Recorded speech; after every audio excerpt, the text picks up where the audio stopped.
Okay, so like what makes a city really rich? We always see those fancy skyscrapers and tech bros in ride shares, but it's got to be more than that, right? We've dug up a bunch of reports, talked to some experts. Time to see what's what. And you're right, it's more than just dollar signs, right? A really wealthy city, it's about the whole package. Yeah. A strong economy, sure, but also what it offers its people, culture, opportunities, that kind of thing. So how do you even begin to rank cities on wealth? I mean, is it like comparing a studio apartment in Manhattan to, I don't know, a mansion in like Omaha? They're both homes, but You've hit on something. It's not just about individual incomes, got to look deeper. One thing our sources use is median household income. Gives you a snapshot of what a typical family earns. Can they afford a decent life? okay, so that's the average family. But what about like that one Wall Street guy is skewing the numbers? Individual earning power matters too, right? Absolutely. That's where per capita income comes in. Average income per person. Gives you a feel for individual buying power in a city. Okay, so we've got family income, individual income. What else goes into this wealth equation? Local GDP is a biggie. Total value of goods and services a city produces. Basically, how strong is the city's economy overall? More diversity in industries usually means a healthier economy. Makes sense. More diversity, more opportunity for everyone. And then, of course, we got to talk about property values, right? Million-dollar condos, all that. Can't forget those. Property values are huge. They tell you about demand, what people expect to get out of living there, that sort of thing. Here's where it gets tricky for me, though.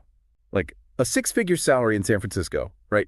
Totally different than a six-figure salary in, say, St. Louis. You got it. It's all relative, isn't it? You have to factor in cost of living.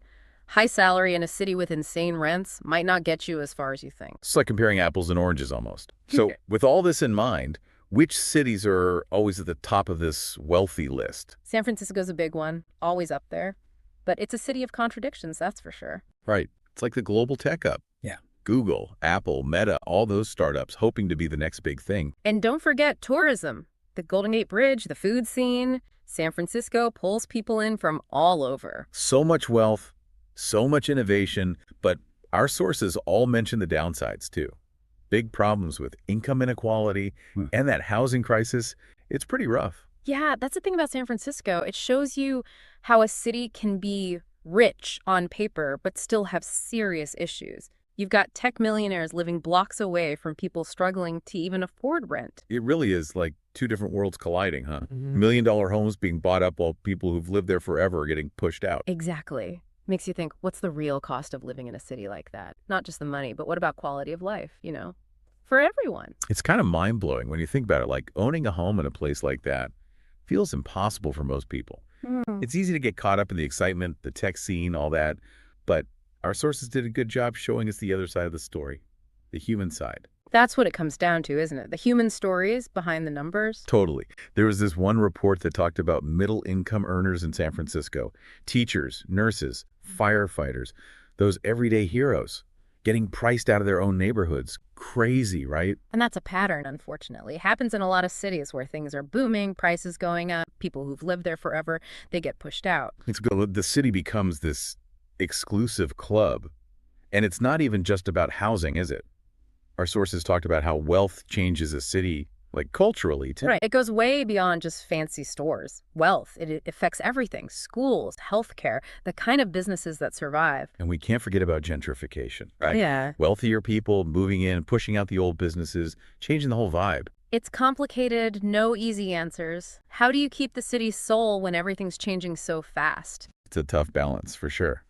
So San Francisco, it's like this poster child for wealth and its problems. Right. But what about other cities? New York City, for example, the financial capital of the world, right? Always seems like everyone's hustling there. New York is something else, isn't it? You've got your Wall Street guys making deals worth billions, and then artists, musicians, barely scraping by all in the same place. If you can make it there. But what does making it even mean in a city that's so expensive? Good question. It's something people in LA are asking too, right? The city of dreams, sunshine, Hollywood. Beaches, mansions, and traffic jams. And just like San Francisco, LA reminds us that there's always more than meets the eye. You can have extreme wealth and extreme struggles right next to each other. Definitely. Our sources also talked about Miami, how it's become this like wealth magnet, sunshine and success, I guess it's true. Miami's gone through a huge change. Big international businesses are moving in, bringing in a whole new crowd of super rich residents, luxury high-rises, that whole vibe. Like a more international Miami Vice, I guess. Yeah. And then there's Seattle, got to mention them, home to Amazon, Microsoft, all those tech giants. And that shows you how powerful the tech industry is. But Seattle also shows the downsides of growing too fast. Right. Like those tech jobs pay well, but it makes everything else more expensive, especially housing. Classic supply and demand, lots of people with money, not enough places to live, prices skyrocket. It's almost like the city can't keep up. So many changes, so fast.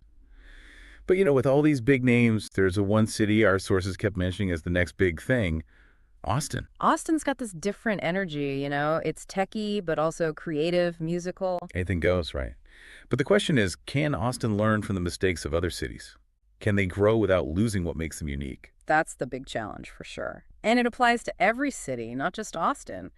How do we create places that are prosperous, but also livable for everyone? Because the city's real wealth, it's not just about money, right? Yeah. It's about its people. Exactly. So looking ahead, how do you think this whole wealthy city thing will change in the next few years? Our sources pointed out some interesting trends. Yeah, and remote work is huge, right? I mean, if people don't have to live in those big, expensive cities, will we see people moving to like smaller places, maybe even rural areas, just for a better quality of life? It's definitely a possibility. Remote work could shake things up. Imagine smaller towns suddenly become attractive. They get an influx of talent, investments. Who knows what could happen? It's exciting, but also a little, unpredictable. And speaking of unpredictable, what about AI? It feels like AI is going to change everything, including how we think about wealth. AI is a game changer, that's for sure. It could lead to this huge boom in productivity, create new industries, new jobs. We could be talking about a whole new level of wealth creation. But, and maybe this is just me, but there's also that fear that AI makes things worse, Like the wealth gap gets even bigger because only a few people control these technologies. That's the other side of the coin, absolutely. As AI gets more powerful, we have to make sure it benefits everyone, not just a select few. And we can't forget about those whose jobs might get replaced. We got to be prepared for that. It's a lot to think about. Our sources also talked about sustainability. Seems like everyone's thinking about that these days. And it ties into the whole city planning thing, too. Absolutely. Climate change, environmental issues, it's not just talk anymore. Cities that focus on green spaces, making transportation more sustainable, being smarter about resources, they're the ones that'll attract people and businesses in the future. It's like being wealthy isn't just about money anymore. It's about creating cities that are good for the planet, good for people's well-being, all of it. Exactly. It's about the bigger picture, social equity, taking care of the environment. That's what makes a city truly wealthy. So we've covered a lot of ground today, talked about some really interesting ideas. It seems like the real question isn't who's the wealthiest right now, but who's going to thrive in the future. And that's the question to keep asking yourself. The cities that will succeed, they'll be the ones who embrace change, who make sure everyone benefits, and who find a way to grow sustainably. It's not just about being the biggest or the richest anymore. It's about creating a place where people actually want to live and work. And that's a good note to end on. For everyone listening, this is just the beginning of the conversation. Keep exploring these ideas, keep asking questions, and who knows, maybe you'll be the one to build the next great city. Thanks for joining us for this deep dive.